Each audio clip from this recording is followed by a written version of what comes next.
IPL 2024 సీజన్లో ఇప్పటికే play offs అభ్యర్థి ఖరారు చేసుకున్న రాజస్థాన్ రాయల్స్ పాయింట్ల పట్టికలో అట్టడుగున నిలిచిన పంజాబ్ కింగ్స్ చేతిలో ఓడింది. బుధవారం రాత్రి గౌహతి వేదికగా జరిగిన మ్యాచ్లో ముందుగా బ్యాటింగ్ చేసిన రాజస్థాన్ రాయల్స్ 9 వికెట్ల నష్టానికి 144 పరుగులకి పరిమితమైంది. స్వల్ప లక్ష్య ఛేదనలో బరిలోకి దిగిన పంజాబ్ కెప్టెన్ శ్యామ్ కరణ్ రాణించడంతో 5 వికెట్ల తేడాతో విజయం సాధించింది. నామమాత్రమైన ఈ మ్యాచ్లో టాస్ గెలిచిన రాజస్థాన్ రాయల్స్ ముందుగా బ్యాటింగ్ ఎంచుకుంది. అయితే తొలి ఓవర్లోనే జైస్వాల్ అవుట్ కావడంతో రాజస్థాన్ రాయల్స్కు ఎదురు దెబ్బ తగిలింది. జైస్వాల్ కేవలం 4 పరుగులు మాత్రమే చేసి అవుట్ అయ్యాడు. ఆ తర్వాత కెప్టెన్ సంజు శాంసన్, కొత్త కుర్రాడు కోహ్లర్ క్యాడ్మోర్ మెల్లగా ఆడారు. అయితే కుదురుకుంటున్న దశలో సంజు శాంసన్ అవుట్ అయ్యాడు. మరుసటి ఓవర్లోనే క్యాడ్మోర్ కూడా పెవిలియన్కు చేరటంతో 7.2 ఓవర్లలో రాజస్థాన్ 3 వికెట్ల నష్టానికి 42 పరుగులు మాత్రమే చేసింది. ఈ దశలో రియాన్ పరాగు, అశ్విన్ కలిసి రాజస్థాన్ను ఆదుకున్నారు. ఇద్దరు 4వ వికెట్కు 50 పరుగులు జోడించారు. అశ్విన్ అవుట్ అయ్యాక మిగతా బ్యాటర్లు ఎవరు పెద్దగా రియాన్ పరాగ్కు సహకరించలేదు. దీంతో రాజస్థాన్ రాయల్స్ 20 ఓవర్లలో 9 వికెట్ల నష్టానికి 144 పరుగులే చేయగలిగింది. రాజస్థాన్ పరువు కాపాడిన రియాన్ పరాగు ఈ సీజన్లో 500 పరుగులను పూర్తి చేసుకున్నాడు. ఇక స్వల్ప లక్ష్య ఛేదనలో బరిలోకి దిగిన పంజాబ్ కింగ్స్కు సైతము పేలవమైన ఆరంభమే లభించింది. 8 ఓవర్లలో 48 పరుగులు చేసిన పంజాబ్ 4 వికెట్లను కోల్పోయింది.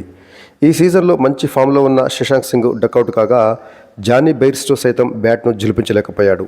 అయితే కెప్టెన్ శ్యామ్ కరణ్, జితేష్ శర్మ 5వ వికెట్కు 63 పరుగులు జోడించారు.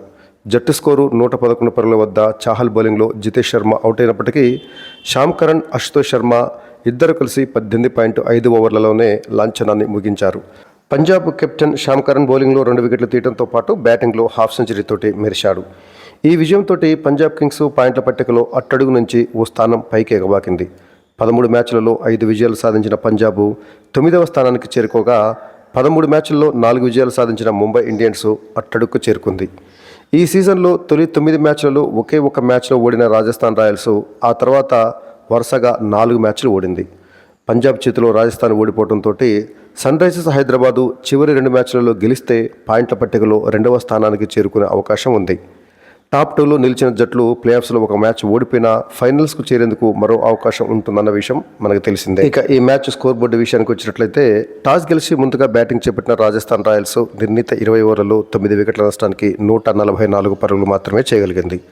ఆ జట్టు ఓపెనర్ యశస్వి జైస్వాల్ మరోసారి విఫలమయ్యాడు.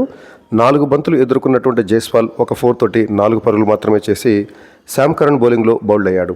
మరొక ఓపెనర్ క్యాడ్మోర్ 23 బంతులు ఎదుర్కొని 2 4లు 1 సిక్సర్ తోటి 18 పరుగులు చేసి రాహుల్ చహార్ బౌలింగ్లో జితేష్ శర్మకు క్యాచ్ ఇచ్చి అవుట్ అయ్యాడు. ఇక 3వ స్థానంలో బ్యాటింగ్కి వచ్చిన సంజు శాంసన్ కూడా విఫలమయ్యాడు. 15 బంతులు ఎదుర్కొన్నటువంటి శాంసన్ 3 4లతోటి 18 పరుగులు చేసి నాథన్ ఎల్లిస్ బౌలింగ్లో రాహుల్ చహార్కు క్యాచ్ ఇచ్చి అవుట్ అయ్యాడు. 4వ స్థానంలో బ్యాటింగ్కి వచ్చినటువంటి రియాన్ పరాగు రాజస్థాన్ ఇన్నింగ్స్లో టాప్ స్కోరర్గా నిలిచాడు. 34 బంతులు ఎదుర్కొన్నటువంటి రియాన్ పరాగు 6 4లతోటి 48 పరుగులు చేసి చివర్లో హర్షల్ పటేల్ బౌలింగ్లో ఎల్బీడబ్ల్యూగా వెనుదిరిగాడు. ఇక అశ్విన్ 19 బంతులు ఎదుర్కొని 3 4లు 1 సిక్సర్ తోటి 28 పరుగులు చేసి హర్షదీప్ సింగ్ బౌలింగ్లో శశాంక్ సింగ్కు క్యాచ్ ఇచ్చి అవుట్ అయ్యాడు. రియాన్ పరాగు, అశ్విన్ కలిసి రాజస్థాన్ ఇన్నింగ్స్కు గౌరవప్రదమైనటువంటి స్కోర్ను సాధించడంలో తోడ్పడ్డారు. ఇక ధ్రువ్ జురల్ తను ఎదుర్కొన్నటువంటి తొలి బంతికే శ్యామ్ కరణ్ బౌలింగ్లో హర్ప్రీత్ బ్రార్కు క్యాచ్ ఇచ్చి గోల్డెన్ డకౌట్ అయ్యాడు. రోమ్నో పావెల్ 5 బంతులు ఎదుర్కొని ఒక 4 తోటి 4 పరుగులు మాత్రమే చేసి రాహుల్ చహార్ బౌలింగ్లో అతడికే రిటర్న్ క్యాచ్ ఇచ్చి అవుట్ అయ్యాడు. ఇక ఫెరీరా 8 బంతులు ఎదుర్కొని 7 పరుగులు మాత్రమే చేసి హర్షల్ పటేల్ బౌలింగ్లో రోసోకు క్యాచ్ ఇచ్చి అవుట్ కాగా ట్రెంట్ బోల్ట్ 9 బంతులు ఎదుర్కొని 2 4లతోటి 12 పరుగులు చేసి రన్అట్ అయ్యాడు. చివరిలో బ్యాటింగ్ వచ్చినటువంటి అవేష్ ఖాను 2 బంతులు ఎదుర్కొని 3 పరుగులు చేసి నాట్అవుట్గా నిలిచాడు. దీంతో రాజస్థాన్ రాయల్స్ నిర్ణీత 20 ఓవర్లలో 9 వికెట్ల నష్టానికి 144 పరుగులు చేసింది. ఇక పంజాబ్ బౌలర్లలో కెప్టెన్ శ్యామ్ కరణ్, హర్షల్ పటేల్, రాహుల్ చహాల్ వీరి ముగ్గురు కూడా తలా 2 వికెట్లు తీయగా హర్షదీప్ సింగ్, నాథన్ ఎల్లిస్ చెరో వికెట్ తీశారు. పంజాబ్ బౌలర్లందరూ సమిష్టిగా రాణించారని చెప్పాలి. నాథన్ ఎల్లిస్ ఓవర్కి సగటున 6 పరుగులు మాత్రమే ఇవ్వగా హర్షల్ పటేల్ కూడా ఓవర్కి సగటున 7 పరుగులు, రాహుల్ చహారు ఓవర్కి సగటున 6.5 పరుగులు చొప్పున ఇచ్చి మరి పరుగులను కట్టడి చేయడం అనేది జరిగింది. ఇక 145 పరుగుల విజయ లక్ష్యంతో బ్యాటింగ్ ప్రారంభించినటువంటి పంజాబ్ కింగ్స్ కూడా ఆదిలోనే ఎదురుదెబ్బ తగిలింది.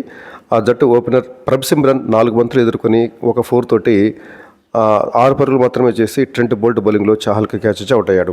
మరొక ఓపెనర్ బెయిర్స్టో 22 బంతులు ఎదుర్కొని ఒక 4 తోటి 14 పరుగులు చేసి చాహల్ బౌలింగ్లో రియాన్ పరాగ్ క్యాచ్ ఇచ్చి అవుట్ అయ్యాడు. ఇక మూడవ స్థానంలో బ్యాటింగ్కి వచ్చినటువంటి రోసవ్ 13 బంతులు ఎదుర్కొని 5 ఫోర్లతోటి 22 పరుగులు చేసి అవేష్ ఖాన్ బౌలింగ్లో యశస్వి జైస్వాల్కి క్యాచ్ ఇచ్చి అవుట్ అయ్యాడు. ఇక శశాంత్ సింగ్ 2 బంతులు ఎదుర్కొని పరుగులేమీ చేయకుండానే అవేష్ ఖాన్ బౌలింగ్లో ఎల్బీడబ్ల్యూగా డక్అవుట్ కావడం జరిగింది. ఇక కెప్టెన్ శ్యామ్ కరణ్ ఈ మ్యాచ్లోనే టాప్ స్కోరర్గా నిలిచినటువంటి శ్యామ్ కరణ్ 41 బంతులు ఎదుర్కొని 5 ఫోర్లు 3 సిక్సర్లతోటి 63 పరుగులు చేసి నాట్అవుట్గా నిలిచాడు.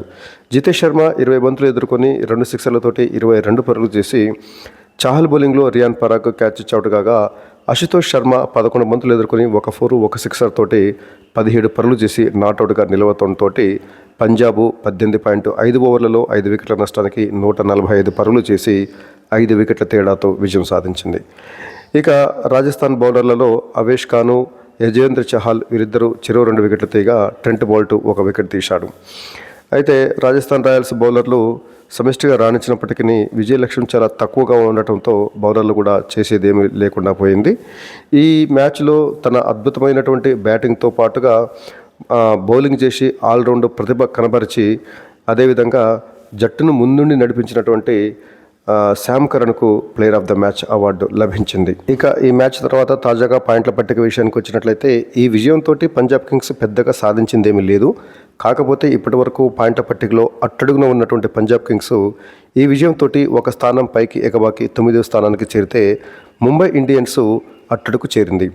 పంజాబ్ కింగ్స్ 13 మ్యాచ్లు ఆడి 5 గెలుపులు 8 ఓటములతోటి ప్రస్తుతం 9వ స్థానంలో నిలిస్తే ముంబై ఇండియన్స్ అదే 13 మ్యాచ్లు ఆడి కేవలం 4 గెలుపులు 9 ఓటములతోటి అట్టడుకు పడిపోయింది. ఇక రాజస్థాన్ రాయల్స్ ఈ మ్యాచ్లో ఓటమితోటి పెద్దగా కోల్పోయిందేమీ లేదు, అదే 2వ స్థానంలో కొనసాగుతుంది. కాకపోతే ఇక్కడ రాజస్థాన్ రాయల్స్ తను ఆడినటువంటి చివరి 4 మ్యాచ్లలో పరాజయం పాల్గొవటం అనేది ప్లే ఆఫ్స్కు ముందు ఆ జట్టుకు పెద్ద ఎదురు దెబ్బ అని చెప్పాలి. అంతేకాకుండా రాజస్థాన్ రాయల్స్ మరొక మ్యాచ్లో కూడా ఓడిపోయి ఎస్ఆర్హెచ్ తన చివరి 2 మ్యాచ్లలో గెలిచినట్లయితే ఎస్ఆర్హెచ్ పాయింట్ల పట్టికలో 2వ స్థానానికి చేరి రాజస్థాన్ రాయల్స్ 3 లేదా 4 స్థానానికి పడిపోయేటటువంటి ప్రమాదం కూడా ఉంది.